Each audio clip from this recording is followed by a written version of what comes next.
तो जो आश्रम है, अब यहाँ 0 से लेके 25 यानी बालक पैदा हुआ, खेला कूदा, जब वो अपने शिक्षा ग्रहण करने के योग्य हुआ, तो यहाँ केवल और केवल एक ही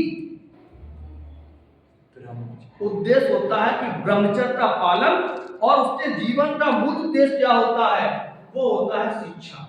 चाहे वो सामाजिक हो, राजनीतिक हो, आर्थिक हो, धन कैसे कमाना है, समाज में कैसे जीना है, ये गुरुकुलों में होती थी। तो 25 साल की अवस्था तक लड़का क्या करता था? केवल शिक्षा ग्रहण करता था। प्रेजेंट में वो 25 साल में ब्याह करो चाहते, 25 साल में नहीं, या वो 16 साल में आगे बढ़ते हैं। दूसरी उम्र थी 25 से 50। इस उम्र में क्या करता था? उसके जीवन का एक उद्देश्य था, गृहस्थ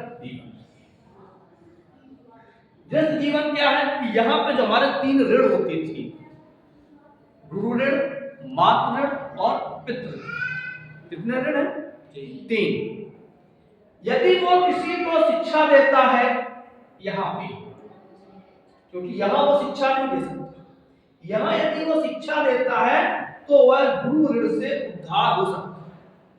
यहाँ वो संतानों विवाह करके संतानों उत्पत्ति करने के बाद पितृ ऋण से, जब खुद का पिता बनता है तो पितृ ऋण से उसको उद्धार मिलता है, वो पितृ ऋण से मुक्त होता है, क्योंकि वो खुद स्वयं में पिता बन गया, तो कहीं ना कहीं अपने पितृ ऋण को अपने जीवन का निर्वाह करता।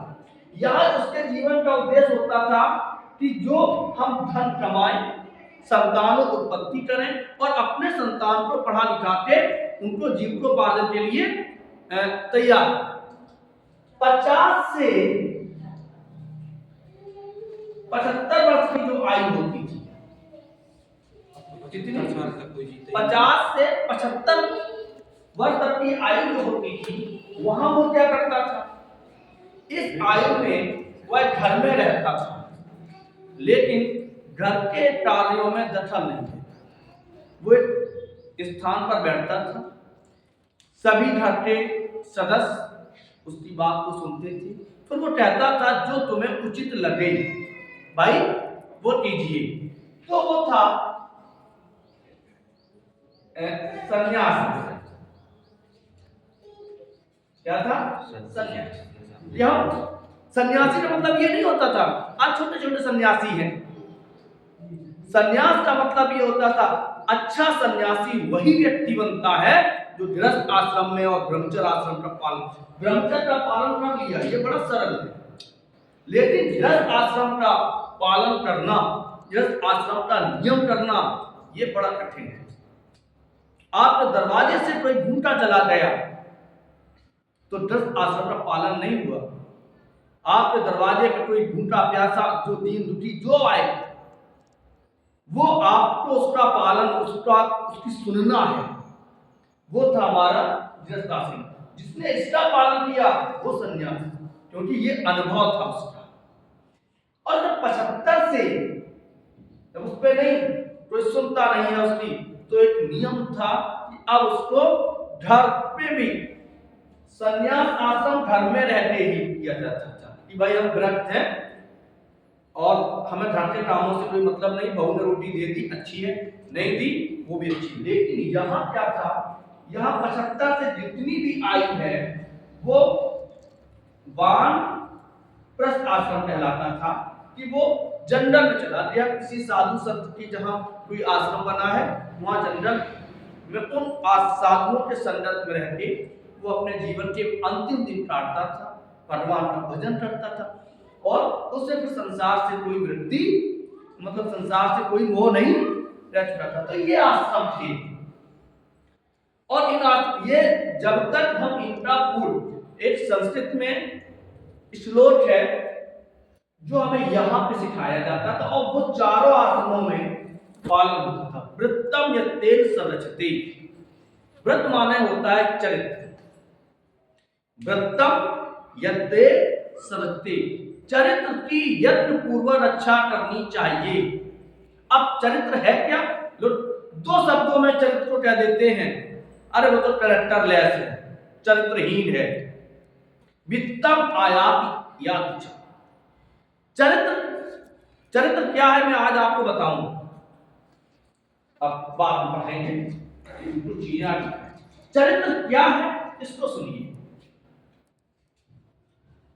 लोग किसी को कैरेक्टरलेस बताने में जरा भी संतोष नहीं होता। चरित्र वृत्तम यत्तेन सदचते, चरित्र की यत्न पूर्वक रक्षा करनी चाहिए। चरित्र कोई संकुचित अर्थ में नहीं है कि कोई लड़का किसी लड़की से बोल रहा है, उसके साथ मिल रहा है, उसके साथ घूम रहा है तो वो कैरेक्टरलेस है, नहीं। चरित्र देख लीजिए, आप बैठे हो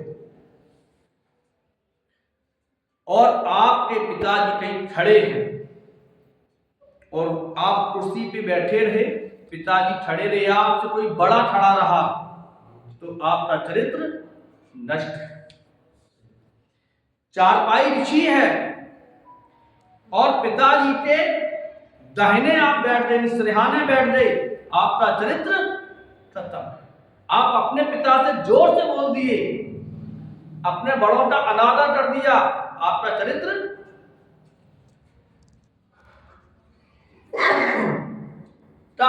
देखिए। व्रतम यत्नेन सदचते, व्रत माने चरित्र की यत्न पूर्वक रक्षा करनी चाहिए। अपने शरीर की तो सभी रक्षा करते हैं। वित्तम आयात याति च, धन तो आता है और जाता है। वित्त माने होता है धन। आपने तमाम ऐसे लोग देखे होंगे जिन पे बहुत ज्यादा पैसा है, बहुत ज्यादा पैसा है, लेकिन लोग उनके दरवाजे जाने से कतराते हैं। क्यों? क्योंकि वो सामाजिक नियमों का पालन नहीं करते। व्रत चरित्र क्या होता है कि समाज के बनाए हुए नियमों का पालन करना ही चरित्र कहलाता है। वित्तम या अछीड़ो न छीड़ो, वित्तम छीड़ो न छीड़ो, धन से हीन मनुष्य हीन नहीं है। आपको बहुत से लोग ऐसे मिल जाएंगे जिनके पास कुछ नहीं है और वो अभी खड़े हो जाए और उन्हें 10 लाख की जरूरत है, लोग पैसे लेते आएंगे, भैया आप परेशान होते हैं। समाज में ऐसे लोग। अच्छी वित्तम छीड़ो ना छीड़ो, धन से छीड़ मनुष्य छीड़ नहीं होता है।